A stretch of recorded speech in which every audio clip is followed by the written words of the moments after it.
Chosen one, listen carefully. This message isn't an accident. God is preparing something you never saw coming. There is something deeply unsettling about the moment when truth finally reaches us.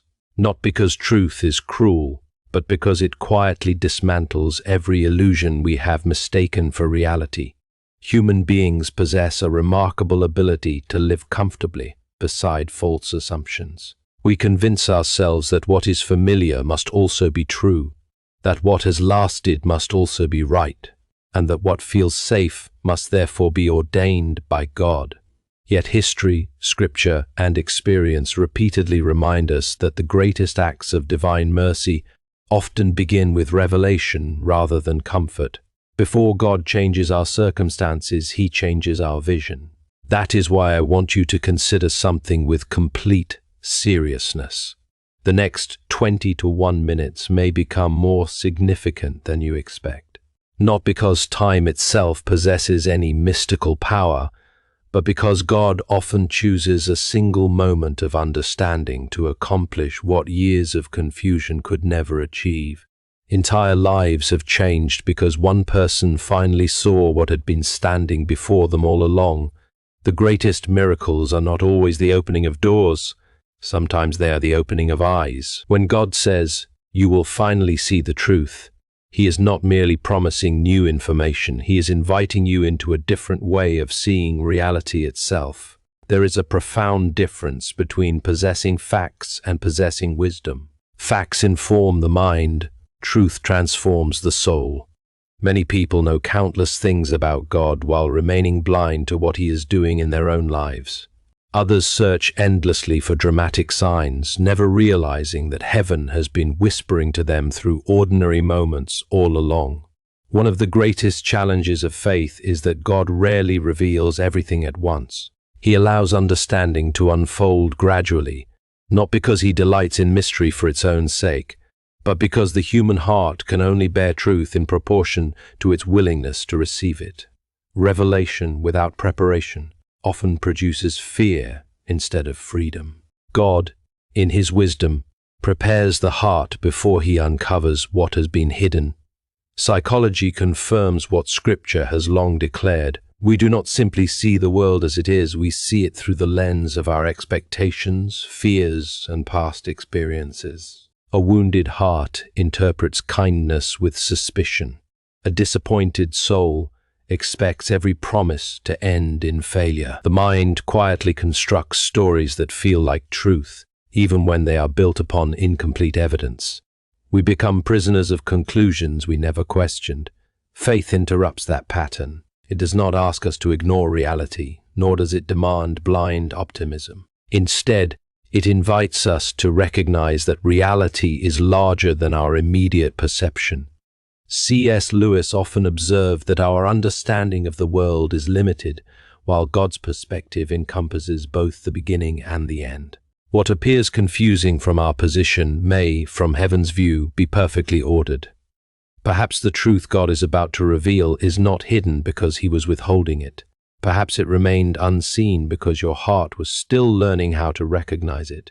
If that is so, then this moment is not accidental. It is an invitation to set aside fear, abandon false assumptions, and allow God to replace confusion with clarity. For the greatest turning points in life rarely begin when circumstances suddenly change. They begin when heaven opens our eyes, and once we truly see, nothing can ever remain the same again. Most people assume that if something is true, it should be immediately obvious.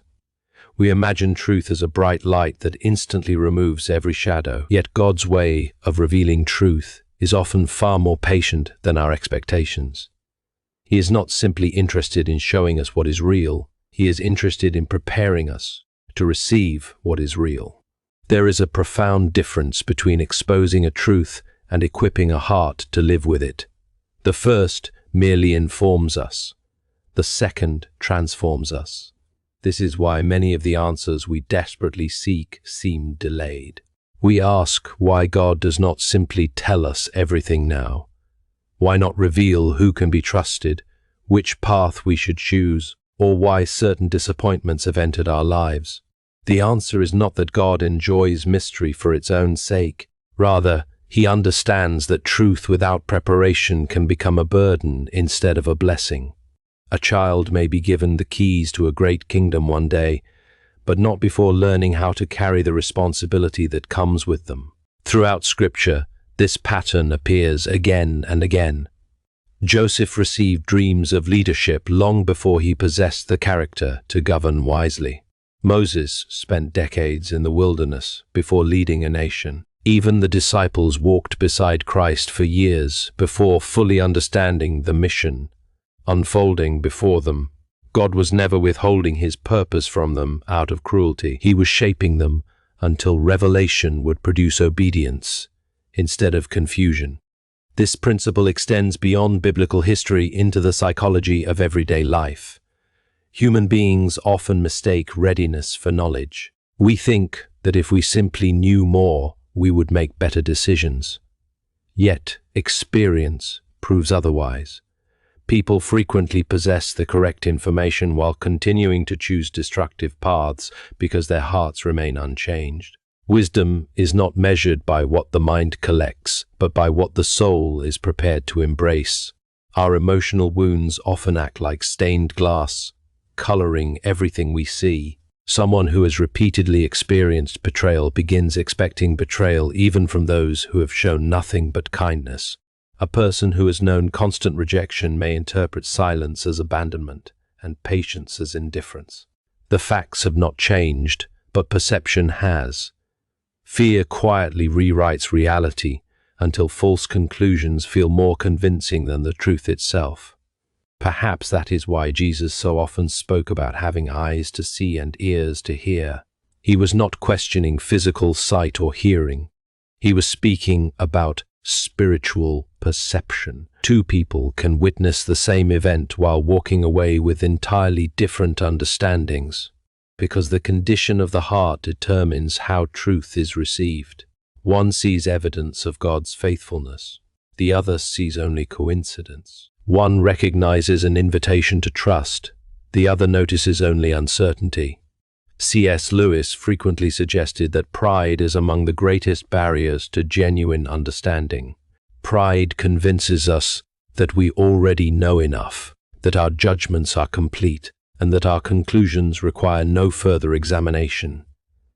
Humility, however, leaves room for God to correct us. It admits that our perspective is limited, that our emotions can deceive us, and that heaven may be revealing something we have completely overlooked. Consider how often disappointment narrows our vision. After enough unanswered prayers, we stop expecting answers altogether. After enough failures, we stop believing that success is possible. We build protective walls around the heart and call them wisdom. In reality, many of those walls are simply fear wearing the mask of experience. They prevent not only future pain, but also future healing. We become so determined never to be hurt again that we unknowingly close the door to the very blessings we have been praying for. This is where faith performs its quiet but extraordinary work. Faith does not erase difficult memories, nor does it pretend suffering never happened. Instead, it refuses to allow yesterday's disappointments to become tomorrow's expectations. It believes that God is capable of revealing something greater than the story we have been telling ourselves. It opens the heart to the possibility that what once appeared to be loss was actually preparation. Imagine standing before a magnificent stained glass window while looking only from the outside. All you would see are dull pieces of dark glass held together by strips of lead. It would appear ordinary, perhaps even unattractive. But step inside the cathedral where the light shines through and the same window becomes breathtaking. The window never changed, only your position did. In much the same way, many seasons of life appear confusing because we are viewing them from a limited perspective. God sees the light already shining through what currently appears dark. This is why the truth was never truly hidden from you. It was waiting for the moment when your heart could recognize it without fear, receive it without pride, and act upon it with faith. God has not been delaying your breakthrough to frustrate you. He has been preparing your spirit, to carry a revelation that will not merely answer your questions, but permanently change the way you see your life. And perhaps that is the truth heaven has been leading you toward all along.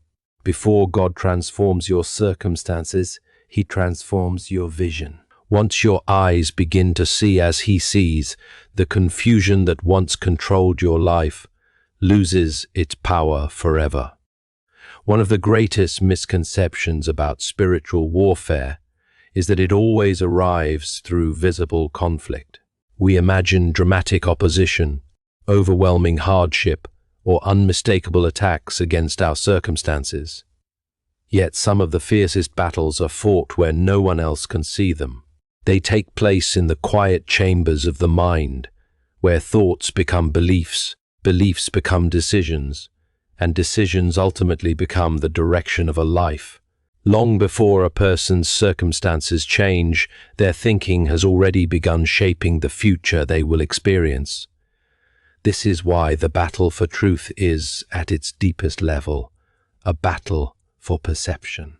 The enemy does not always need to destroy your opportunities if he can distort the way you see them.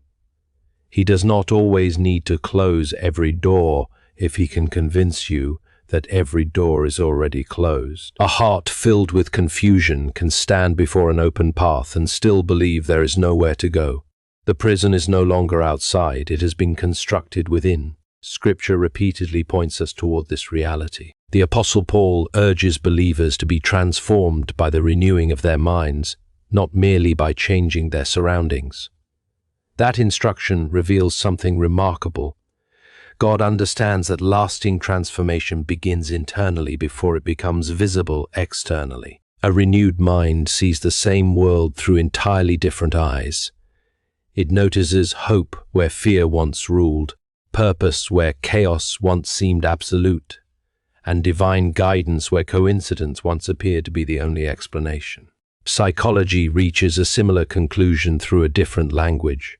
Researchers have long observed that the human mind naturally searches for evidence that confirms what it already believes. If someone believes they are destined to fail, they unconsciously notice every setback while ignoring signs of progress. If they believe people cannot be trusted, they interpret even innocent actions as hidden betrayal. The mind becomes an echo chamber, reinforcing the very fears it wishes to escape. What began as a painful experience slowly hardens into an unquestioned worldview. Perhaps this explains why Jesus placed such emphasis on truth.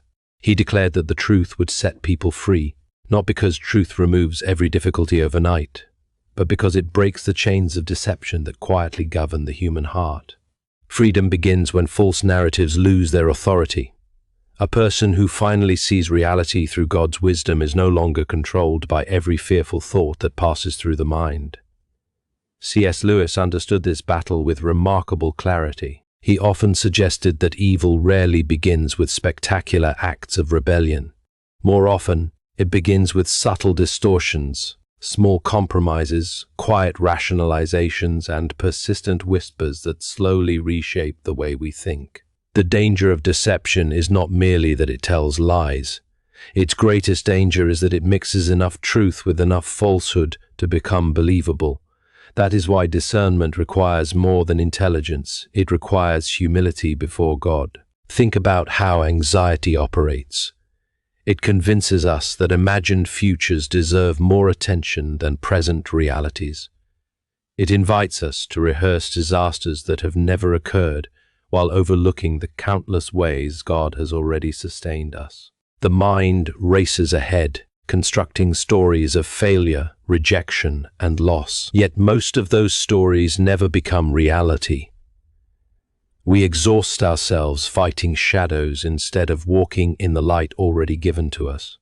Comparison creates another battlefield. In an age where every success is displayed and every struggle is hidden, it becomes dangerously easy to believe that everyone else's life is progressing while ours remains painfully still. We measure our private disappointments against another person's public victories and conclude that God has forgotten us. But comparison blinds us to the unique path God is shaping. The one who created every star with a different brightness has never measured his children by identical timelines. Then there is the quiet voice of condemnation. It reminds us of old failures with relentless persistence, suggesting that our mistakes define our future. It tells us that because we have fallen before, we will surely fall again. Yet God's voice speaks differently. Conviction points toward restoration. Condemnation points toward despair. Conviction says, "Come back." Condemnation says, "Stay where you are because nothing will ever change." One voice produces hope, the other produces paralysis. This is why spiritual clarity demands intentional discipline. We cannot allow every passing thought to become permanent truth. Not every fear deserves agreement. Not every emotion deserves authority. Feelings are real, but they are not always reliable guides. Wisdom begins when we learn to examine our thoughts in the light of God's character, rather than allowing them to govern us unchecked. The mind becomes peaceful, not because difficult thoughts disappear, but because truth occupies a higher place than fear. Perhaps this is the revelation God is leading you toward today. The greatest obstacle standing between you and the truth may not be your circumstances at all. It may be the story you have been telling yourself about those circumstances. Heaven is inviting you to exchange confusion for clarity, fear for faith, and illusion for reality. For the battle is not won the moment the world around you changes. It is won the moment your mind begins to see through the wisdom of God, rather than through the limitations of fear. And when that happens, the truth you finally see will possess the power to change every step that follows. There is a quiet but unmistakable consequence that follows every genuine revelation from God. It changes the way you see people. The individuals who once seemed indispensable suddenly appear in a different light. Conversations you once overlooked begin to carry unexpected meaning. Motives become clearer. Character becomes more visible than charm. This is one of the most profound effects of truth. It does not merely reveal facts, it reveals people. And once God opens your eyes, you cannot return to seeing the world as you once did. Many of us spend years evaluating relationships by outward appearances. We are naturally drawn toward confidence, charisma, familiarity, or shared ambitions. None of these qualities are inherently wrong, but they are incomplete foundations upon which to build trust. A person may possess remarkable gifts while lacking integrity. Another may speak beautifully while quietly manipulating every conversation for personal gain. Human beings are skilled at presenting polished versions of themselves. Yet God has never been impressed by appearances. He looks beneath what is displayed and examines what is hidden. Scripture consistently reminds us that discernment is not the same as suspicion. Suspicion assumes the worst without evidence. Discernment patiently seeks truth without surrendering to fear. One is born from insecurity, the other is born from wisdom. The danger is that painful experiences often blur the distinction. Someone who has been betrayed repeatedly may begin treating everyone as a potential enemy. The heart becomes guarded, not because it has learned wisdom, but because it has learned fear. Psychology offers an interesting observation here. We often judge others according to the stories our past has taught us to expect. If someone once deceived us while speaking kindly, we may instinctively distrust every kind person who enters our lives. If affection once ended in disappointment, we begin assuming every future relationship carries the same destination. The mind creates shortcuts to protect itself from future pain. While those mental patterns may offer temporary safety, they also prevent genuine connection. We stop seeing individuals as they truly are and begin seeing only reflections of our previous wounds. This is why God's truth is so liberating. He does not simply expose deception around us, He exposes deception within us. He reveals where fear has become our counselor, where pride has disguised itself as certainty, and where disappointment has quietly rewritten our expectations. Sometimes the greatest illusion is not believing the wrong thing about another person. It is believing the wrong thing about ourselves. We assume we are forgotten, abandoned, or beyond restoration, when heaven has been declaring exactly the opposite all along. When revelation comes, relationships inevitably begin to shift. Some people move closer because they have always been walking in sincerity. Others gradually drift away because they were connected only to a version of you that no longer exists. This can be painful. We often interpret every ending as failure, yet many endings are acts of divine protection. A gardener does not prune healthy branches because he despises the tree. He prunes because greater fruit lies ahead. Likewise, God sometimes removes unhealthy influences not to diminish your life, but to prepare it for greater purpose. C.S. Lewis understood that love and truth can never remain separated for long. Love without truth becomes mere sentimentality, willing to ignore destructive patterns in the name of peace. Truth without love becomes harsh judgment, forgetting that every human being is also a recipient of God's mercy. Divine wisdom holds both together. It teaches us to love deeply while refusing to compromise what is right. It allows compassion without surrendering discernment. Perhaps you have noticed this already. Certain conversations no longer satisfy your soul the way they once did. Certain environments leave you spiritually exhausted instead of encouraged. Certain voices that once shaped your decisions now sound strangely hollow. This is not always a sign that others have changed. Sometimes it is evidence that God has changed you. Your spirit begins recognizing what your eyes overlooked for years. What once felt normal now feels misaligned because your understanding has matured. This process requires courage because clarity often brings separation before it brings peace.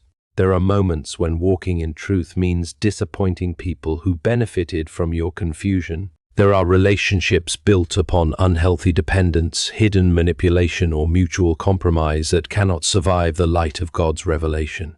That does not mean we respond with bitterness or condemnation.